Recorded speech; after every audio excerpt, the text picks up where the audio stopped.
안녕하세요. 저는 40대이고 12살 아들을 키우고 있는 여자입니다. 평소 아들을 기다리며 사연을 듣곤 하는데요. 오늘은 저의 사연을 소개해드리고자 용기를 내어 사연을 적어 보내봅니다. 긴 이야기가 되겠지만 끝까지 함께 해주시겠어요? 남편과 전 맞선을 통해 만난 사이였어요. 무태안경 넘어 보이는 남편의 선한 눈빛이 참 좋았고 애써 신경 쓴 머리 따위는 중요치 않다는 듯 그 큰 손으로 무심코 넘겨버리는 그 모습도 참 좋았어요. 전 남편에게 첫눈에 반해버렸고 제가 사랑하는 사람이 저를 사랑해주는 그런 드라마 같은 상황은 일어나지 않더군요. 그럼에도 전 남편이 좋았고 저의 적극적인 구애에 남편과 전 연애를 시작하게 되었죠. 일방적인 마음으로 시작된 연애는 힘들었고 때론 슬펐지만 남편을 너무 사랑했기에 그 관계를 전 놔버리지 못했습니다. 그때 그런 관계 따위 놔버리고 가버렸어야 했는데 전 그렇게 하지 못했고 그렇게 2년을 만났죠. 처음 만날 때와는 달리 남편은 점점 마음의 문을 여는 듯했고 그렇게 몇 달이 흐른 뒤 남편이 청혼해 왔어요. 우리 결혼할래요? 2년을 만나면서도 말을 놓지 않던 남편에게서 들은 청혼. 전 펑펑 우느라 대답도 하지 못하고 고개만 끄덕였고 그런 저를 남편은 꼭 안아주더군요. 그렇게 시작된 결혼 생활. 꿈꾸던 생활과는 달랐지만 행복했어요. 대면대면한 남편이었지만 그런 남편이라도 나와 부부로 살고 있다는 것이 참 행복하더군요. 네, 바보 같았던 것 맞아요. 하지만 그때 전 하루하루 저에게 마음을 붙여가는 남편의 모습을 지켜보는 행복함이 있었고 이윽고 저희 사이에 새로운 생명이 생겼다는 것을 알았을 때 비로소 남편은 정말 저의 가족이 되었습니다. 여보, 나 너무 기쁜 것 같아. 아니, 기쁘다. 행복해. 남편은 처음 저에게 말을 놓았고 저를 꼭 안아주었습니다. 그 후론 참 행복했어요. 꿈꾸던 결혼 생활이 시작된 듯한 기분이었죠. 남편은 언제 저에게 대면했냐는 듯 다정한 눈길과 말투로 저를 대해주기 시작했고 저 역시 남편에게 아낌없는 사랑을 주었어요. 그렇게 저흰 9년이란 시간 동안 참 행복했습니다. 사이가 좋아지고 난 후 단 한 번의 부부싸움도 없었을 뿐 아니라 언성 한 번 높이는 일이 없었어요. 그러던 어느 날 남편이 일이 바빠지기 시작하며 퇴근이 늦어지더라고요. 더불어 출장도 잦아졌고요. 남편은 저와 결혼하며 회사 생활을 그만두고 사업을 시작하게 되었었는데 그 사업을 조금 확장하기 위해 바빠진다는 말을 들었던 터라 별 대수롭지 않게 생각하고 있었어요. 그 당시 아들이 관심 있어 하던 축구에 재능을 보이며 아들의 뒷바라지를 하느라 바쁘기도 했지만 무엇보다 그렇게 생각했던 건 남편을 그 누구보다 믿었기 때문이었어요. 신혼 동안 대면했던 모습과는 달리 지난 세월 동안 남편은 다정한 남편이자 아들에겐 둘도 없는 친구이자 아빠였기에 전 더욱 의심이란 걸 할 생각도 못했던 거죠. 하지만 의심과는 별개로 늦어지는 퇴근과 잦은 출장에 섭섭해지는 마음이 드는 것은 당연했고 전 그런 마음을 남편에게 숨기지 않고 표현했어요. 저기 여보, 요즘 너무 늦는 거 아니야? 출장도 너무 잦고. 당신 회사 일 바쁜 거 잘 아는데 그래도 나 좀 섭섭해지려고 해. 저번 주 주말에도 출장 간다더니 또 이번 주 출장은 당신이 생각해도 너무한다고 생각하지 않아? 아, 나라고 이러고 싶어서 이러겠어. 그만큼 바쁜 걸 어쩌겠어. 다른 것도 아니고 회사 일인데 이런 것도 이해 못 해줘?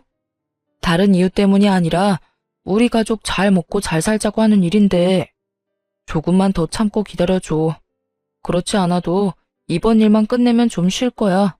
쉬면서 당신이랑 우리 금쪽 같은 아들이랑 시간도 많이 보내고 여행도 다니면서 말이야. 신경질적이던 남편의 말투는 어느새 다정하게 바뀌어 있었고 두 손으로 제 손을 감싸주며 저를 달래주고 있었어요.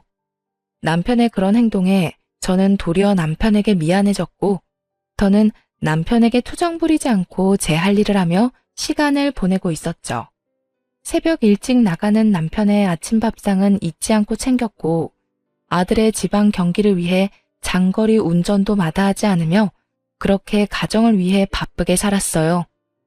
남편 역시 제가 섭섭하다는 말을 꺼낸 것이 마음에 걸렸는지 출장 스케줄은 따로 잡지 않았고 단지 늦는 날만 잦아질 뿐이었어요.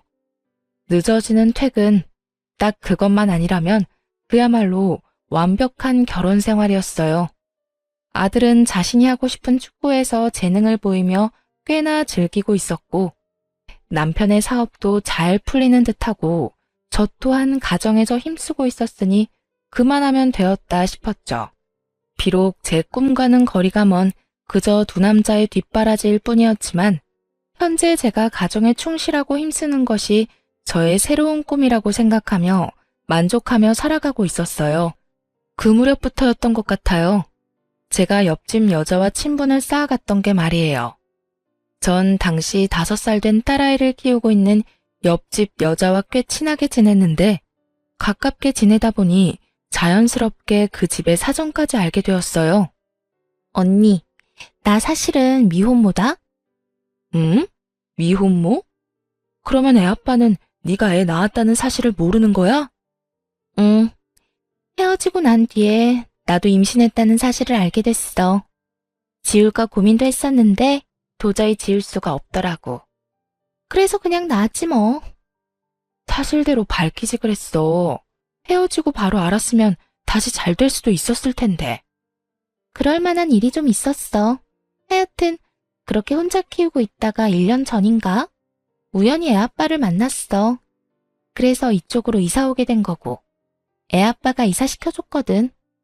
어머, 그래? 두 사람 아무래도 인연인가 보다. 그래서 두 사람 같이 살기로 한 거야? 결혼할 거냐고. 그게 아직 고민 중이야. 어떻게 해야 할지. 고민할 게 뭐가 있어? 애도 있는데. 애 생각해서 좋게 생각해. 애 아빠가 합칠 마음이 있어 보이거든. 그냥 확 잡아버리란 말이야. 전 옆집 여자를 목에 핏대까지 세우며 응원했고 그 응원이 얼마나 웃기고도 말도 안 되는 응원이었는지 그땐 알지 못했죠. 그렇게 사정을 알고 난 후 전 옆집 여자와 더욱 가까워졌고 어느 날엔가 친정에서 대게를 보여줬는데 너무 많이 보내줬다며 집으로 초대하더라고요. 걔라면 자다가도 벌떡 일어나는 남편과 아들이 떠오르며 전 알겠다고 했고 주말이라 늘어지게 휴식을 취하고 있는 남편에게 물었어요. 여보, 옆집에서 대게 먹으러 오라는데 당신 갈 거지? 뭐? 옆집에서? 친정에서 대게를 보내줬는데 너무 많이 보내줬다고 오늘 저녁에 집으로 오라고 하더라고. 당신 걔 좋아하잖아. 이참에 인사도 할 겸 같이 가자. 전 남편의 팔을 잡아 끌었고 남편은 그런 저의 손길을 살짝 뿌리치며 피곤한 얼굴을 지어 보이더라고요. 에이, 나 피곤해. 그리고 그런 자리 나 불편해하는 거 알잖아. 난 그냥 집에서 좀 잘 테니까 나 말고 대기라면 환장하는 아들만 데리고 다녀와. 그래? 하긴 당신 요즘 많이 바쁘긴 했어. 그러면 알아서 좀 챙겨 먹어. 알겠지? 내 걱정은 말고 다녀와. 그렇게 남편만 두고 아들과 함께 찾은 옆집엔 식탁 한가득 대게가 올려져 있었고 남편을 닮아 개를 좋아하는 아들과 애아빠를 닮아 개라면 사족을 못 쓴다는 옆집 딸은 먹는 사람조차 군침이 돌게 맛있게 먹어주었어요. 만족스러운 식사가 끝나고 아이들은 아이들끼리, 어른은 어른끼리 시간을 내고 있었죠. 대화가 잘 통하던 탓에 시간은 속절없이 흐르고 있었고 어느새 시계바늘이 9시를 향하고 있다는 것을 깨달은 전 황급히 집으로 돌아가기 위해 아들을 불렀어요. 제 목소리가 작진 않았을 텐데 무슨 일인지 아들은 대답조차 없었고 저와 옆집 여자는 아이들이 놀고 있는 방으로 향했죠. 방에 가까워질수록 다투는 소리가 들린다 싶더니 아니나 다를까 두 아이는 다투고 있었어요. 너희 뭐해? 왜 싸우고 있어? 저의 물음에 아들은 이렇게 말하더군요. 엄마, 이거 우리 아빠 손수건이잖아. 우리 아빠 손수건이 여기에 있어서 내가 가져가서 아빠 주려고 했는데 얘가 계속 자기 아빠 거라고 못 가져가게 하잖아. 이렇게 말한 아들은 손수건을 더욱 꽉 쥐었고 전 그 손수건이 왜 여기에 있어? 라고 말하며 아들의 손에서 손수건을 뺏으려는 순간 설마 남편의 손수건일까 했던 제 생각은 순식간에 바뀌었어요. 아들이 쥐고 있는 손수건은 남편의 손수건과 똑같더군요.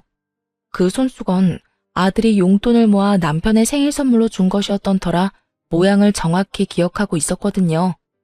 뭐 널리고 널린 손수건 중 똑같은 것이 있을 수도 있긴 하지만 남편의 손수건은 아들이 시댁인 시골에 내려갔을 때 5일장이 열린 장터에서 산 촌스러운 손수건이었던 터라 그 상황이 의아했어요.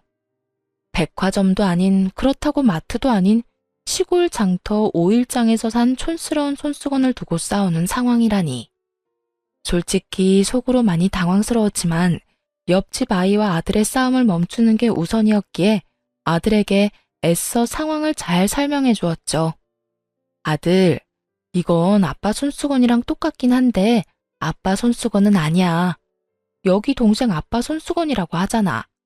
그러니까 아빠랑 아저씨랑 손수건이 똑같은 그런 상황인 거지.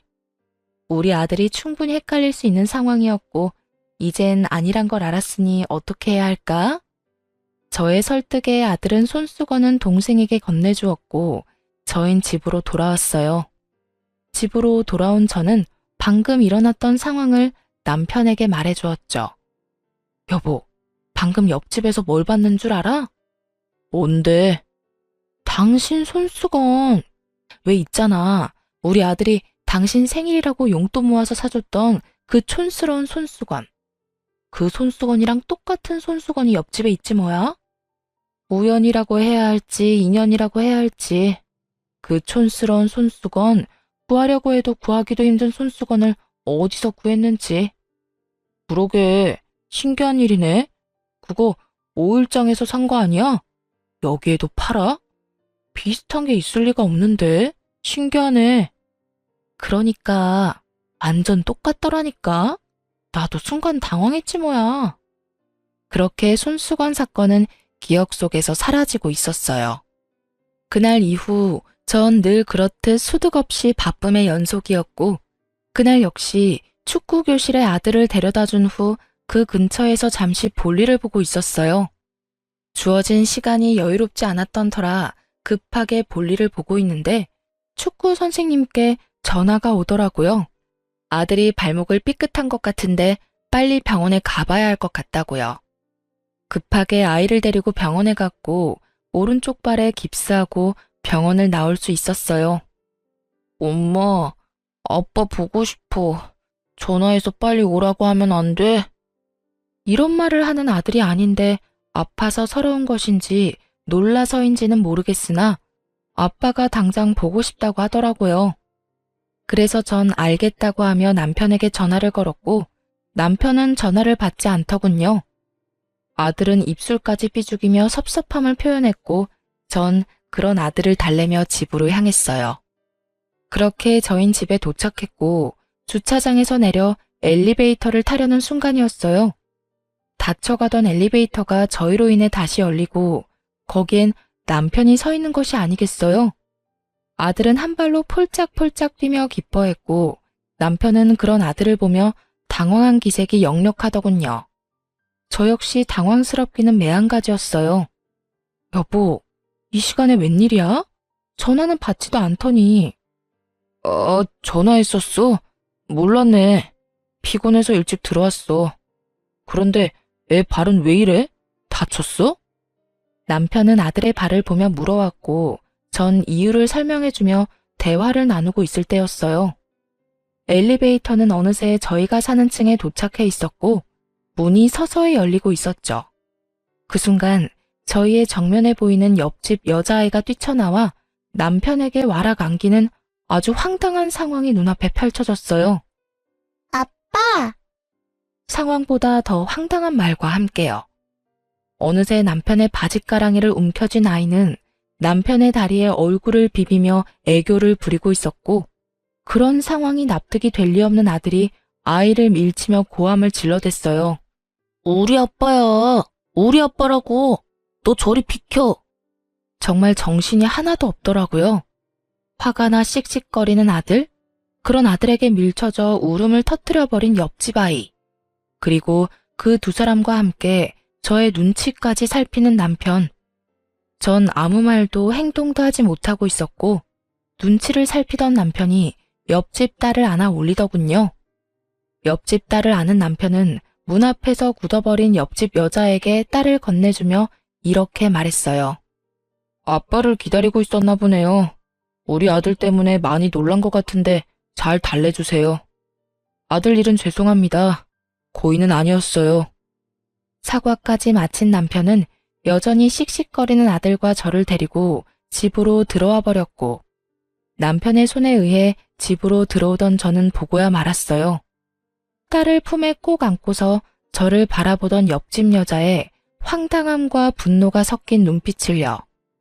그렇게 집으로 돌아온 남편은 아무 일도 없었다는 듯이 피곤하다며 욕실로 들어가 씻기 시작했고 단순한 해프닝이라 여기고 넘기기엔 이상했어요.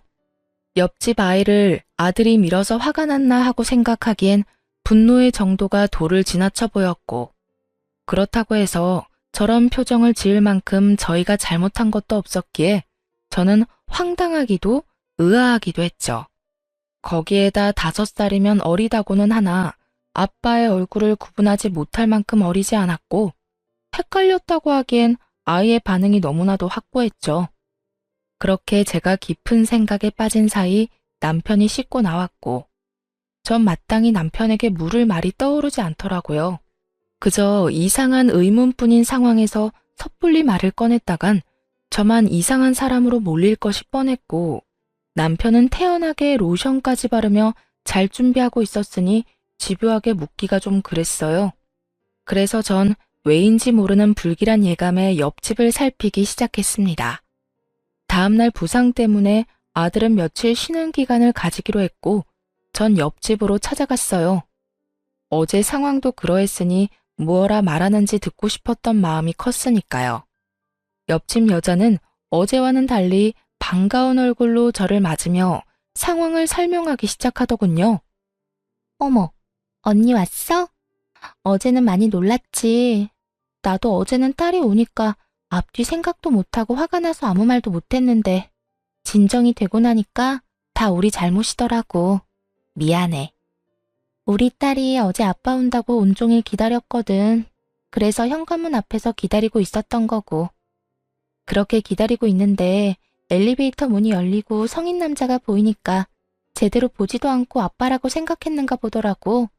정말 미안해, 언니. 웃기게도 안심이 되더라고요. 그 순간 여자의 말을 정말로 믿었던 것인지 아니면 믿고 싶었던 것인지. 자세히 당시의 마음까지 기억나진 않지만 확실한 건 안심이란 걸 했다는 것이었어요. 아니야, 그럴 수 있지. 어제 많이 놀랐겠다. 자다가 울진 않았어? 애들 많이 놀라면 자다가 깨서 울곤 하잖아. 아니, 나도 걱정했었는데 다행히 그러진 않았어. 아이의 상태를 확인한 후 그 뒤로 나눈 대화는 평소와 같았어요. 애들 크는 이야기, 저녁 반찬 이야기 등등. 제가 경계를 늦추고 안심하며 대화를 이어나가는 순간 차량 입차를 알리는 알림이 울렸고 저는 자연스럽게 고개를 돌려 인터폰으로 시선이 향하게 되었어요. 언니, 그이 오나 보다. 그렇지 않아도 오늘 온다고는 했었는데 이렇게 일찍 올 줄은 몰랐네. 미안한데 다음에 또 이야기 나누면 안 될까? 오늘 중요하게 나눌 이야기가 있어서. 알겠어. 그럼 가볼게. 서둘러 신발을 신고 나오는 길. 저는 또 보고야 말았어요. 차량 입차 알림에 뜬 차량 번호가 남편의 차 번호와 같다는 것을요. 옆집에서 나오자마자 다리가 다 떨려오는데 이게 무슨 일인가 싶더라고요. 아니라고 하기엔 분명 남편의 차 번호였기에 저는 확인해야만 했죠. 그래서 전 복잡한 생각은 잠시 접어두고 몸을 숨겼어요. 남편의 차가 입차를 했으니 곧 남편이 여기로 올라올 테니까요. 저희 집 대문을 열었다가 들어가지는 않고 그대로 닫아버리고 최대한 조용하고 빠르게 비상용 계단으로 가 반층을 더 올라가 몸을 숨겼어요. 그 순간 내려가는 것이 더 빠르고 쉬웠을 텐데 왜 올라가는 길을 선택했는지는 아직도 의문이긴 하지만 결과적으론 하늘이 도운 결정이었죠. 제가 들어갔다고 생각했는지 조용하던 옆집 문이 열리는 소리와 함께 옆집 여자의 목소리가 들려오더라고요. 자기야. 그 여자 방금 집으로 갔어. 지금 바로 올라오면 돼. 여자의 말이 끝나는 타이밍에 맞춰 아래층에서 다다다 하는 발걸음 소리와 함께 계단을 올라온 남편. 두 눈마저 의심하게 되는 순간 남편이 빠르게 옆집으로 들어가 버리더군요. 저의 머릿속엔 옆집 여자의 말과 함께 그간의 사건들이 떠오르기 시작했어요. 1년 전에 다시 만났는데 함께 살지 고민스럽다던 옆집 여자. 남편의 손수건과 똑같이 생긴 손수건이. 서로 자기 아빠의 것이라고 우기며 싸우던 아이들. 그건 모두 남편에 대한 말이었고 남편의 것이었던 거죠. 그제야 이상한 것들이 대충 이해가 되며 마음속 깊이 화가 나기 시작하더군요. 차디찬 계단에 앉아 이대로 현장 급습이라도 해야 하나 얼마나 고민했는지 모릅니다. 당장이라도 들이닥쳐 두 연놈을 박살내버리고 싶은 심정이야 두말하면 입 아픈 상황이었지만 그대로 쉽게 박살만 내기엔 저의 화가 풀리지 않을 것만 같았어요. 무엇보다 끝낼 때 끝내더라도 두 사람의 관계에 대해 정확히 알고 싶었고 그래서 전 현장 급습은 다음으로 미루고 두 사람의 뒷조사를 하게 되었죠. 두 사람은 제 생각보다 더욱 오래된 사이더군요. 상간녀는 남편이 저와 맞선을 보기 한참 전부터 만나왔던 사이로 그 당시 남편의 집에선 상간녀를 반대했고 남편은 시댁의 등살에 못 이겨 저와 맞선을 보게 되었던 것이었어요. 저와 연인으로 지내던 2년 동안에도 상간녀를 만나왔고 상간녀와 잠시 헤어진 그때 저에게 청혼하고 결혼까지 하게 되었죠. 결혼 후에 두 사람은 다시 만나기 시작했고 그 만남을 지속하다 헤어지게 되었던 것이었어요. 그 뒤론 그 여자가 말한 그대로였어요. 남편과 헤어지고 난 후 상간녀는 임신 사실을 알게 되었고 혼자 아이를 키우다 다시 재회하게 된 것까지도요. 신혼 초 대면대면하던 모습은 상간녀에게 마음을 쏟고 있던 터라 그러했던 것이었고 최근 들어 늦었던 것은 상간녀와 재회를 한 후라 그러했던 것이었으며 자꾸만 늦은 남편에게 제가 섭섭함을 내비쳤을 땐 안 되겠다 싶어 내린 결정이 상간녀와 딸의 보금자리를 옆집으로 옮기는 것이었겠죠. 바로 옆집이니 잠깐씩 들릴 수도 있으니 말이에요. 그런데 참 웃기지 않나요? 아직 어린 딸의 입은 어떻게 막을 생각이었을까요? 아니, 언제까지 숨길 수 있다고 생각했는지 참 그 속마음은 지금까지도 알 수가 없네요. 하여튼 두루뭉술했던 그간의 상황들이 딱 맞아떨어지며 전 계단에서보다 더 큰 분노에 휩싸이게 되었습니다. 도대체 저를 얼마나 우습게 봤으면 상간녀와 딸을 우리 집 옆에다 이사시킬 수 있는 것인지, 그 사랑이 얼마나 대단했으면 그 긴 세월 상간녀를 잊지 못하고 결국 다시 만나는 것인지. 이 모든 생각의 끝에서 제가 할 수 있는 건 그저 허탈한 웃음일 뿐이더군요. 그렇게 울고 웃기를 한참. 가까스로 정신을 차린 저는 친정의 전화에 모든 사실을 알렸어요. 많이 놀라실 것이 분명했지만 언젠가 아실 일이기도 했고 당장 아들을 맡길 곳이 마땅치 않았기에 어쩔 수 없는 선택이었죠. 부모님은 저의 소식에 운전을 한사코 말리시며 직접 오셔 아들을 데리고 가셨고 저의 복수는 그렇게 시작되었습니다. 제일 먼저 전 관리실에 전화해 남편의 차량을 다시 저희 집으로 옮겼어요. 그리고는 기다렸죠. 차량이 들어왔다고 알리는데 남편이 집으로 돌아오지 않는 날을요. 하지만 남편은 무슨 눈치라도 챈 것인지 매번 집으로 들어왔고 전 그 지루한 기다림 속에 재미를 찾기 위해 옆집을 드나들고 있었어요. 요즘 우리 아들 친정에 가 있거든? 그래서 그런지 요즘 다시 신혼으로 돌아간 기분인 거 있지? 아, 그래요? 응. 남편도 평소보다 더 다정해지기도 하고 스킨십도 많이 하기도 하고. 아니 글쎄 어제는 출근한다고 현관문 열다 말고 들어와서 뽀뽀까지 해주는 거 있지? 그랬구나. 저의 잊지도 않은 애정과 시에 상간녀의 입은 웃고 있었지만 눈은 저를 노려보고 있었고 그런 썩어 문드러지는 상간녀의 표정을 지켜보는 재미가 꽤 쏠쏠했어요.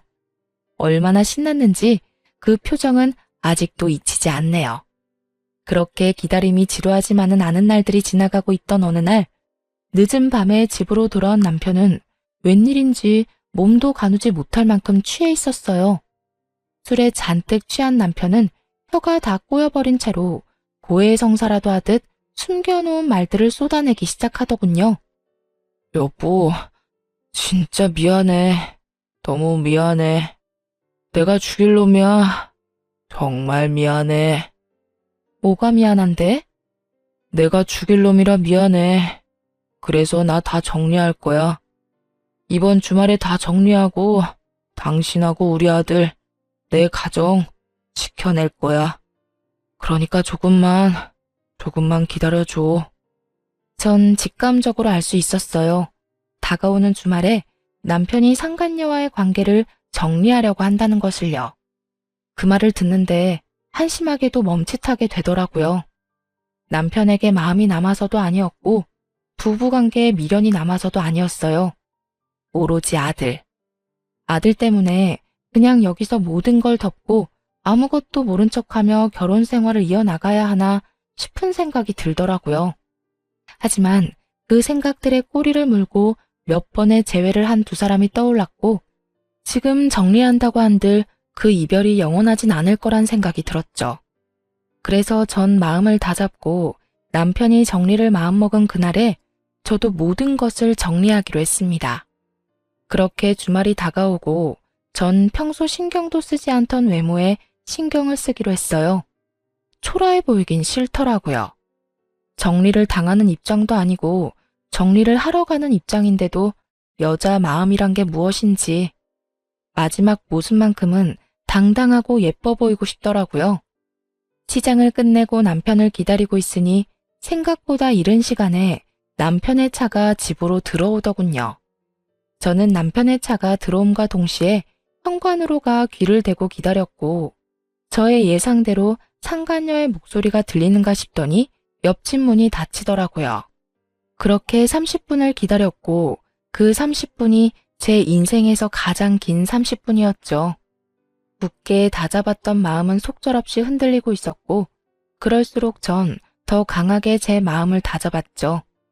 그렇게 30분이 조금 지날 무렵 전 옆집으로 가 벨을 눌렀고 현관문을 연 상간녀는 울고 있더군요. 전 그런 상간녀를 밀치고 집으로 들이닥쳤어요. 그 짧은 사이 신발은 어디다 감췄는지 보이지 않았고 남편 역시 보이지 않더군요. 언니, 왜 그래? 뭐해? 갑자기 남의 집에 와서 이게 뭐 하는 짓이야? 상간녀는 고함을 지르며 저를 말리려고 애썼지만 이미 눈이 돌아버린 저는 그런 상간녀를 밀치고 남편을 찾기 시작했어요. 안방에도 화장실에도 없던 남편은 아이의 방에서 다리를 떨며 침대에 앉아 있었고 벌컥 문을 열어젖힌 저와 딱 마주치게 되었죠.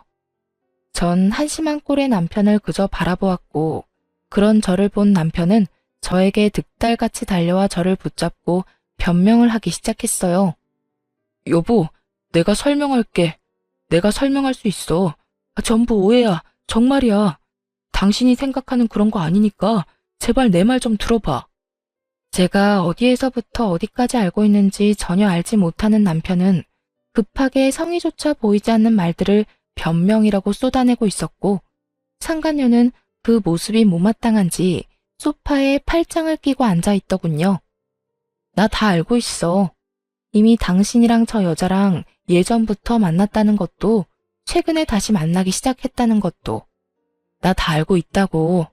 그것뿐인 줄 알아? 두 사람 사이에 5살 된 딸까지 있다는 것도 다 알고 있어. 그런데 뭐가 오해인데? 내가 한 말 중에 내가 잘못 알고 있는 게 단 하나라도 있어? 있으면 말해봐. 기회 줄 테니까. 제 말에 남편의 얼굴이 사색이 되며 눈빛이 속절없이 흔들리고 있더군요. 그것도 잠시 남편은 제 손을 감싸주며 이렇게 말했어요. 나 정말 오늘 이 사람이랑 정리하려고 했어. 그래서 여기 있었던 거고. 정말이야, 믿어줘. 그러셨어? 응, 조만간 이 사람 이사도 갈 거고, 이사 가면 2번 다신 나하고 엮이는 일은 없을 거야. 그렇게 정리되고 나면 우리는 아무 일도 없다는 듯이 예전처럼 돌아갈 수 있어. 내가 정말 잘할게. 당신하고 우리 아들한테 정말 잘할 거야. 가정에 충실한 남편이 될 자신 있어. 그러니까 당신이 한 번만 눈 감아주면 안 될까? 나 당신 사랑하는 거 알잖아. 나 이제 당신밖에 없어. 그토록 원하던 말이었는데 지금 이 순간에 소원하던 말을 듣게 되니 그 기분 참 더럽더군요. 이런 상황이 돼서야 저밖에 없다고 저를 사랑한다는 말을 짓거리다니. 남편이란 인간도 참 대단하지 않나요? 남편의 어이없는 고백에 상간녀는 소리내어 웃더니 이내 오열을 하며 괴성을 지르기 시작하더라고요. 이러려고 날 찾아낸 거야? 이렇게 또 비참하게 버리려고? 이럴 거면 날 찾지 말았어야지. 이렇게 또 버릴 거면 그냥 딸하고 살게 뒀어야지. 숨어서 잘 살고 있는 사람 찾아내서 희망이란 희망은 다 심어놓고 어떻게 날 또 버릴 수가 있어? 네가 인간이야? 그래요. 남편과 헤어진 후 임신 사실을 안 상간녀는 2번 다신 남편과 재회하지 않을 심산으로 서울에서 떨어진 곳에 숨어 지내고 있었고, 그런 상간녀를 찾아낸 건 다름 아닌 남편이었습니다. 흥신소를 통해서도 어떻게 재회했는지까진 알 수 없었는데 실상은 그러했던 거죠. 상간녀의 말에 남편은 고개를 숙이며 눈물을 흘렸고, 전 그 사랑 참 대단하다는 생각이 들며 오만 생각이 다 스쳐가더군요. 그렇게 전 할 말을 잃었고 그 울음소리뿐인 정막을 깬 건 다름 아닌 남편이었어요. 저기 여보, 저 사람 그냥 저대로 살게 두면 안 될까? 이 집에서 말이야. 그게 무슨 말이야? 저의 물음에 남편은 무릎을 꿇었고 저의 바지가랑이를 붙잡으며 못다한 말을 이어나가더군요. 나 당신하고 이혼은 절대로 하고 싶지 않아. 그런데 그렇다고 해서 저 사람이랑 내 딸, 그 2사람을 또 버릴 수도 없을 것 같아. 그러니까 우리 옆집에 살게 하면서 내가 가끔씩 들여다보면 안 될까? 저 사람이랑 정을 나눈다거나 애정을 쏟겠다는 게 아니라 그저 가끔 잘 있나 그것만 좀 확인이라도 하고 싶어서 그래. 제발. 이 무슨 쓰레기 같은 말인지 모르겠더군요. 남편의 말은 아무리 좋게 포장한다고 한들 대놓고 2집 살림하겠다는 뜻이었고, 지난밤 술에 취해 온 남편의 고백에 잠시라도 고민이란 걸 했던 저 자신이 그렇게 원망스러울 수가 없는 상황이었죠. 전 무릎을 꿇고 앉은 남편의 뺨을 있는 힘껏 내리쳐버렸어요. 네가 인간이야? 어떻게 인간이 그렇게나 뻔뻔할 수가 있어? 어떻게 나한테 그런 요구를 할 수가 있냐고. 뭐? 가끔 들여다보고 싶다고? 확인하고 싶다고? 그게 나한테 할 말이라고 생각해? 저의 행동에 남편은 말이 없었고 대신 상간녀가 그 앞을 막아서더군요. 차라리 날 때려. 이 사람은 죄 없으니까 날 때리라고. 이렇게까지 때려달라고 말하는데 마다할 이유가 없었던 전 상간녀 뺨을 연달아 때려버리곤 이렇게 말했어요. 맞으니까 기분이 어때? 더럽지? 내 기분은 그것보다 훨씬 상상치도 못할 정도로 더러웠어. 옆집 여자랑 바람을 피웠다고 해도 용서되지 않을 것 같은데 바람 피워 애까지 낳은 여자를 떡하니 옆집에 살게 했다고? 지금 내 심정이 어떤지 상상이나 되니? 2사람은 내 심정이 어떤지 상상이나 되냐고. 저는 절규에 가까운 고함을 질렀고 나란히 뺨을 맞은 2사람은 말이 없더군요.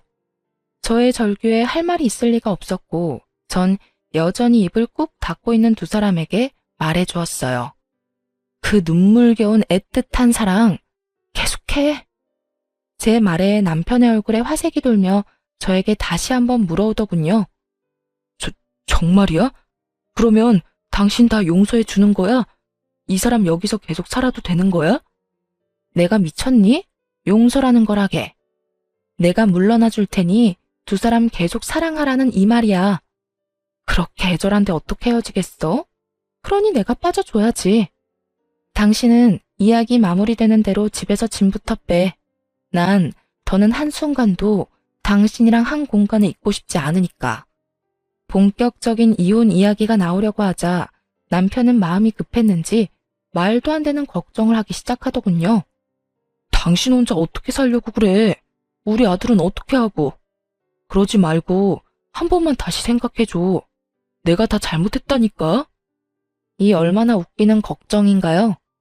잘못을 저지른 남자들은 왜 하나같이 자신이 없으면 여자들이 죽지 못해 살 것이라고 생각들을 하는지 도무지 이해되지 않았는데 제 앞에도 이해 안 되는 인간이 있더라고요.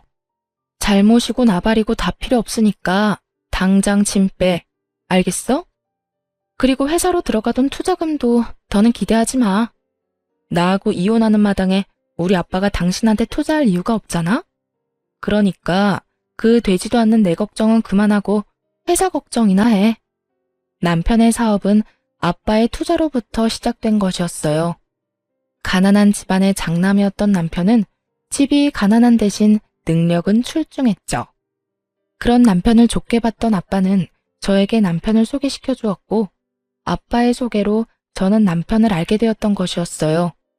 아빠의 경제적 지원으로 그간 많던 고비를 넘기며 회사를 키웠던 것인데 투자가 없어진다면 그 뒤의 상황은 불보듯 뻔했죠. 조금 전까진 죄인도 그런 죄인이 없더니 투자금 이야기가 나오니 남편의 그런 모습은 온데간데 없이 사라지고 눈에 불을 켜며 노발대발 따지기 시작하더군요. 그런 말이 어딨어. 그러면 회사는 어떻게 하라고? 그 돈 빼면 회사 망하는 거 몰라? 그러면 바람 피운 것도 모자라서 살림까지 차려줄 때 문드러지는 내 심정은 어떻게 할지 생각이나 하고 있다는 상황을 만들었어? 아, 됐어. 이제 와서 묻고 따져봤자 뭐하겠어. 어차피 결론은 하나인데. 무슨 결론? 이혼하자. 우리 제발 이혼하자. 제 입에서 드디어 이혼이라는 말이 나오고 남편은 애원하며 매달리기 시작했어요. 이혼은 무슨 이혼이야. 난 이혼 같은 거 절대 못해. 당신이랑 나랑 어떻게 이혼을 해? 우리 사이에 아들이 있는데. 그러지 말고 내가 저 사람이랑 원래 계획대로 정리할 테니까 당신도 이혼 생각은 하지도 마. 자신과 상간녀 사이에도 자식이 있다는 사실을 잊은 것인지 아들 핑계까지 대며 남편은 이혼을 거부하고 있었고 전 그런 남편의 말들이 그저 웃기더라고요. 그렇게 한바탕 웃어보았고 예상치 못한 저의 반응에 남편은 어리둥절한 듯 물어왔어요.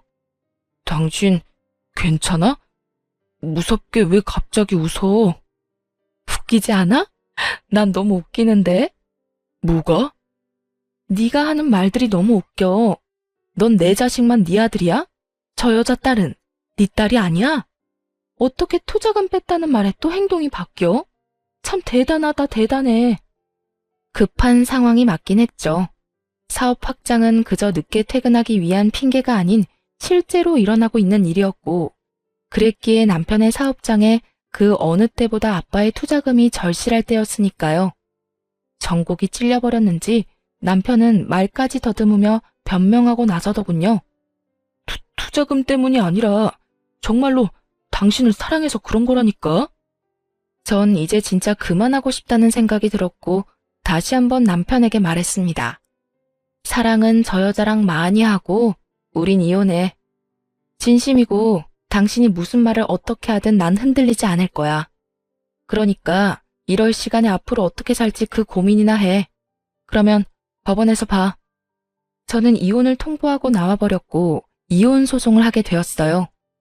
전 생각보다 많은 재산 분할과 함께 두 사람분의 위자료를 받으며 이혼하게 되었고 전 남편의 회사는 제 예상보다 빨리 무너져 내렸어요. 돈이 많이 필요로 하던 시기에 전액 회수한 투자금이라 그 큰 돈을 메꾸려 사방팔방으로 다니며 애쓰는 듯 했지만 그런 노력에도 불구하고 결국 전 남편의 회사는 망해버렸죠. 남은 재산 역시 빚마금으로 다 날리고 말았다는 소식을 전해 들을 수 있었어요. 옆집은 이혼 소송이 진행되는 사이 빠르게 이사를 하였는데요. 그 두 사람이 어디로 떠나버렸는지에 대해선 궁금하지도 않았는데 전시모가 참 친절하게도 전화까지 걸어 알려주더라고요. 너 여기 누가 와서 지내고 있는 줄은 아니? 제가 굳이 알아야 하나요? 당연히 알아야 하지. 네 남편이 여기 와 있는데 네가 알아야지 또 누가 알아야 한다는 말이니? 남편 아니라 전 남편이겠죠. 전 남편이니 굳이 알 필요도 없을 뿐더러 궁금하지도 않아요. 그렇게 야박하게 굴지 말고 내 말 좀 들어보렴. 요즘 내가 얼굴을 들고 다닐 수가 없다. 장가 잘 갔다고 온 동네에 소문이란 소문은 다 돌았는데 갑자기 저렇게 내세울 거 없는 여자랑 애까지 안고 와서 사는데 내가 얼굴을 들고 살 수 있겠니? 그래서요? 그래서요는 무슨 그래서요야. 네가 다시 우리 아들 데리고 가야지. 저 여자랑 딸은 내가 어떻게 해서든 떼낼 테니까 네가 우리 아들 좀 다시 데리고 가라. 아들 혼자 올라가는 것보다 네가 내려와서 데리고 가는 게 여러모로 보기 좋지 않겠니? 이 와중에도 자신의 체면을 생각하는 전시모의 말을 듣고 있는데 참으로 어이가 없더군요. 어떤 생각으로 살면 저런 말을 아무렇지 않게 내뱉을 수가 있는 것인지 그 머릿속이 다 궁금해지는 지경이었어요. 그럴 거였으면 애초에 이혼 따윈 하지 않았겠죠. 돈 쓰고 시간 써가며 소송까지 한 이혼이에요. 그렇게 힘들게 한 이혼인데 제가 미쳤다고 거기까지 내려가서 그 인간을 다시 데리고 오겠어요? 바람 피운 것도 모자라서 애까지 있는 파렴치한 놈을요? 저는 욕이라도 하고 싶은 마음을 겨우 억누르며 말했고 그런 제 말을 들은 전시모의 입에서 나오는 말들은 너무나도 주옥 같아 가관일 수밖에 없더군요. 잘 생각해보려무나. 내 아들이 바람을 왜 피웠겠니? 왜 그 여자를 못 잊었겠어? 다 네 잘못이지 않겠니? 네가 내 아들 마음만 잘 잡고 살았어도 이런 일이 있었겠어? 남편 마음 하나 잡지 못한 것이 어디서 다 내 아들 탓만 하고 있어? 말이야 바른 말이라고 싫다고 하는 걸 겨우 설득해서 결혼시켰으면 그 다음부턴 네가 알아서 했어야지. 내 말이 틀리니? 같은 여자로서 그게 할 말이에요? 제 탓이라뇨. 바람 피운 사람이 잘못이지 믿고 있다가 뒤통수 맞은 사람이 무슨 잘못인가요? 그렇게 마냥 믿고만 있으래? 기가 막혀서 진짜 궁금해서 물어보는 건데 그렇게 당당한 어머님은 아버님이 옛 여자랑 다시 만나서 애까지 낳고 옆집에서 두 집 살림한다고 하면 그저 참고 살 수 있어요? 넌 무슨 그렇게 재수없는 말을 하니? 그러니까요. 나도 마찬가지예요. 본인도 못 참고 못할 일을 왜 나한테 요구하는지 모르겠는데요.